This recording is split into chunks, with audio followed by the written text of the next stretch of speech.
Assalamualaikum warahmatullahi wabarakatuh. Dalam video kali ini, kami dari kelompok 2 akan menjelaskan tentang dampak penjajahan Jepang di berbagai bidang, sebuah perjalanan sejarah yang mengubah Indonesia. 1. Dampak di bidang sosial. Ada dua hal yang menjadi prioritas Jepang saat menjajah Indonesia. Yang pertama, menghapus pengaruh-pengaruh Barat di kalangan bangsa Indonesia. Yang kedua, mobilisasi bangsa Indonesia untuk kepentingan peran Asia Timur rakyat. Kedua hal ini menjadi dasar bagi berbagai kebijakan Jepang di Indonesia. Yang A. Nasib orang-orang Indonesia. Jepang menerapkan politik rasial yang mengutamakan bangsa Asia, terutama Jepang, untuk membedakan orang Eropa murni dan campuran Indonesia. Jepang mewajibkan pencatatan asal-usul anak Indonesia yang memiliki ibu pribumi sering kali lolos dari penangkapan karena dianggap keturunan. Namun, pencatatan ini sering kacau, menyebabkan perbedaan perilaku dalam satu keluarga, misalnya kakak masuk kam tahanan sementara adik tetap bebas. B. Nasib orang-orang Belanda atau Eropa. Orang kulit putih menghadapi penindasan Barat, rumah-rumah mereka disita dan dijadikan kamp tahanan, seperti kamp Cinder dan penjajahan Glodok. Para tawanan dipaksa melakukan kerja keras hingga dalam kondisi sempit dan mengalami penyiksaan. Banyak perempuan Belanda dipaksa menjadi wanita penghibur. Beberapa tenaga ahli tetap dipaksa oleh Jepang tetapi kemudian disingkirkan ketika ada pengganti dari Jepang. Setelah Jepang kalah pada 1945, para tahanan dibebaskan oleh tentara Inggris dan diberi pilihan untuk kembali ke Belanda atau tetap di Indonesia. Peristiwa ini membuka mata rakyat Indonesia bahwa bangsa Barat pun bisa kalah, menumbuhkan semangat untuk melawan penjajah dalam perjuangan kemerdekaan 1945 sampai 1949. Yang kedua, ada dampak di bidang pemerintahan. Untuk mendapatkan dukungan rakyat Indonesia, pemerintahan Angkatan Darat ke-16 Jepang di Jawa melakukan perubahan peraturan berdasarkan pidato PM Hideaki Tojo 16 Juni 1943. Jepang memberi kesempatan bagi orang Indonesia untuk terlibat dalam pemerintahan. Pada 1 Agustus 1943, Saiko Shikikan mengumumkan rencana partisipasi Indonesia dengan mengatakan tokoh-tokoh Indonesia sebagai ketua dapat Departemen Bu, Presiden, Shohochokan, dan Panasitan dan di berbagai departemen.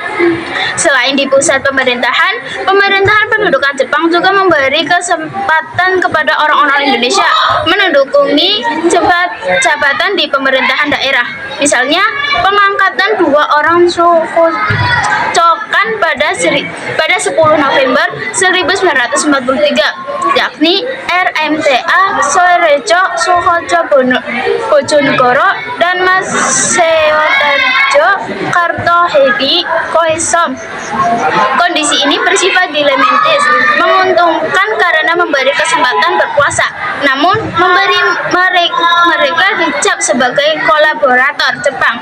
Setelah Jepang menyerahkan kepada sekutu dan Indonesia merdeka, beberapa pejabat lokal menjadi sasaran kemarahan rakyat, seperti di Sumatera Utara, Brebes, Tegal, dan Pemalang, karena dianggap membantu Jepang menindas rakyat. Dampak pendudukan Jepang di bidang pendidikan. Pada masa pendudukan Jepang, pendidikan dapat diakses oleh semua kalangan, tetapi sistemnya berfokus pada kebutuhan perang. Jumlah sekolah menurun drastis dari 21.500 menjadi 13.500. Jepang membagi sistem pendidikan menjadi 3 tingkat. Yang pertama, Komingako atau sekolah rakyat selama 6 tahun. Yang kedua, Sotujugako atau sekolah menengah pertama selama 3 tahun. Dan yang ketiga, Kotujugako atau sekolah menengah atas selama 3 tahun. Selain itu, terdapat sekolah kejuruan, sekolah guru, dan pendidikan tinggi, tetapi efektivitasnya rendah karena situasi perang. Pelajar dan mahasiswa juga mendapat pelatihan militer yang dianggap lebih penting bagi Jepang. Yang ketiga itu ada dampak di bidang kebudayaan. Bahasa Indonesia digunakan sebagai bahasa pengantar pendidikan. Karena keterbatasan tenaga pengajar dan rendahnya jumlah orang yang bisa berbahasa Jepang, Jepang juga menerapkan propaganda yang melalui Departemen Sendebu 1942 dan Kemen Bunko Sidoso sebagai pusat kaderisasi sastrawan Indonesia. Salah satu media propaganda utama adalah majalah Jawa Baru yang memuat propaganda dalam bidang budaya, seni, ekonomi, politik, agama, dan sastra. Yang keempat ada dampak di bidang militer. Penduduk Jepang di Indonesia membawa dampak besar di bidang militer, terutama dengan pembentukan organisasi semi militer dan militer. Organisasi ini bertujuan untuk melatih pemuda Indonesia dalam kedisiplinan, semangat juang, dan kesiapan perang dunia kepentingan Jepang. Yang A. Organisasi semi militer. Organisasi ini tidak sepenuhnya berorientasi pada pertahanan militer, tetapi lebih pada keamanan dan ketertiban. Beberapa bentuknya meliputi: 1. Pengarahan tenaga pemuda. Jepang mendidik pemuda agar disiplin dan berjiwa kesatria melalui sekolah dan latihan seperti Barisan Pemuda Asia Raya. Yang kedua ada Seinen dan atau Barisan Pemuda. Dibentuknya pada 19 April 1943 untuk melatih pemuda usia 14-20 tahun sebagai tenaga cadangan perang. Tokoh nasional seperti Abdul Latif, Hendra Ningrat, dan Soekarno pernah terlibat. Yang ketiga ada Kaibo dan Korps Kewaspadaan. Organisasi ini membantu polisi yang bertugas menjaga keamanan dan lalu lintas. Dibentuk pada 29 April 1943 dengan anggota berusia 26-35 tahun. Yang keempat ada Susi Sintai, Barisan Pelopor. Saya pemuda dari Jawa, Popokai, yang dibentuk pada Agustus 1944 dan dipimpin oleh Insinyur Soekarno. Organisasi ini bertujuan menumbuhkan rasa cinta tanah air, tetapi juga dimanfaatkan Jepang untuk melawan sekutu. Setelah kemerdekaan, organisasi ini berubah menjadi Barisan Banteng. Yang kelima ada Hizbullah, pasukan cadangan pemuda Islam yang dibentuk pada 15 Desember 1944 atas dukungan Masyumi. Jepang memanfaatkan untuk perang, sementara Masyumi menjadikannya sebagai persiapan menuju kemerdekaan Indonesia. B. Organisasi militer. Organisasi militer dibentuk oleh pemerintah penduduk Jepang sebagai respon terhadap kekalahan mereka di Asia Pasifik. Organisasi ini terdiri dari Heiho, Beta, dan Gyukun yang bertujuan mendukung pasukan Jepang sekaligus memberikan pelatihan militer bagi pemuda Indonesia. 1. Prajurit pembantu atau Heiho dibentuk berdasarkan instruksi Jepang pada 26 September 1942. Heiho merekrut pemuda berusia 18-25 tahun untuk membantu tugas logistik militer seperti memindahkan senjata dan membangun pertahanan. Seiring meningkatnya perang, mereka dipersenjatai dan dikerahkan ke medan tempur. Namun mereka tidak mendapat pangkat tinggi dan mengalami diskriminasi dalam gaji serta perlakuan dari tentara Jepang. 2. Peta atau Pembela Tanah Air dibentuk pada 3 Oktober 1943. Peta bertujuan mempertahankan Jawa dan Sumatera dari serangan sekutu. Pembentukannya juga didorong oleh golongan nasionalis dan ulama agar pemuda Indonesia mendapat pelatihan militer. Peran di Peta dirancang sebagai pasukan gerilya tersentralisasi dengan struktur hingga tingkat batalion atau dai sampai dan. Meskipun dibentuk Jepang, Peta dipimpin oleh perwira Indonesia dan memiliki anggota yang mayoritas berasal dari komplek terpelajar. 3. Gyukun. Gyukun merupakan pasukan sukarelawan yang dibentuk di Sumatera dengan struktur serupa Peta, tetapi pangkat tertingginya hanya Letnan Ai. Awalnya Gyukun bertujuan menghadapi sekutu, tetapi setelah kemerdekaan, banyak anggotanya menggunakan pelatihan mereka untuk melawan Belanda. 5. Mobilitas perempuan-perempuan dan tenaga kerja. Pada masa pendudukan Jepang, perempuan Indonesia mengalami mobilisasi besar-besaran demi kepentingan perang. Mobilisasi ini dilakukan melalui berbagai organisasi seperti Fujinkai dan Praktik Jukun Info. Fujinkai. Fujinkai merupakan organisasi perempuan yang dibentuk Jepang pada Agustus 1943 dengan tujuan mendukung perang, termasuk melalui pelatihan keterampilan, kontribusi logistik, dan pendidikan militer sederhana. Organisasi ini mendapat banyak penolakan, terutama dari tokoh perempuan Indonesia seperti Nyai Suyanti Kartowiyono dan organisasi Aisyah. Tugas utama anggota Fujinkai meliputi 1.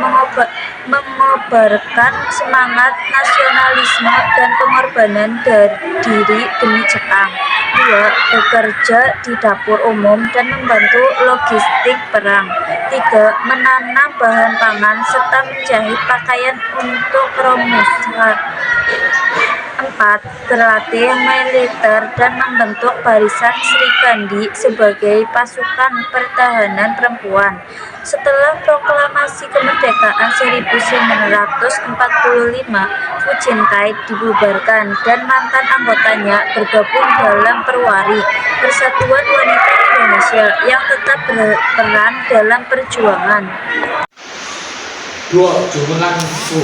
Jungulanfu adalah sebutan untuk perempuan yang dipaksa menjadi pekerja seks untuk tentara Jepang.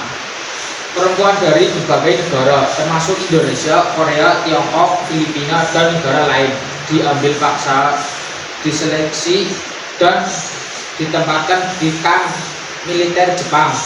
Mereka diperlakukan dengan sangat buruk, menderita secara fisik dan mental. Setelah Jepang menyerah kepada sekutu, para Jungulanfu yang masih hidup ditinggalkan begitu saja oleh tentara Jepang, dan kehidupan mereka tetap meninggalkan trauma sepanjang hidup mereka. Kemudian ada dampak positif kependudukan Jepang. Meskipun pada masa kependudukan Jepang yaitu 1942 hingga 1945 penuh penderitaan, terdapat beberapa dampak positif bagi bangsa Indonesia. Yang pertama, inovasi pada bidang pertanian. Jepang memperkenalkan metode tanam larikan untuk meningkatkan produktivitas padi, mengenalkan alat ganzume, dan memperoleh pupuk kompos sebagai alternatif pupuk kimia. Kemudian yang kedua, ada pembentukan lembaga masyarakat. Dibentuk sistem sosial tonarigumi atau rukun tetangga atau RT untuk mengawasi rakyat.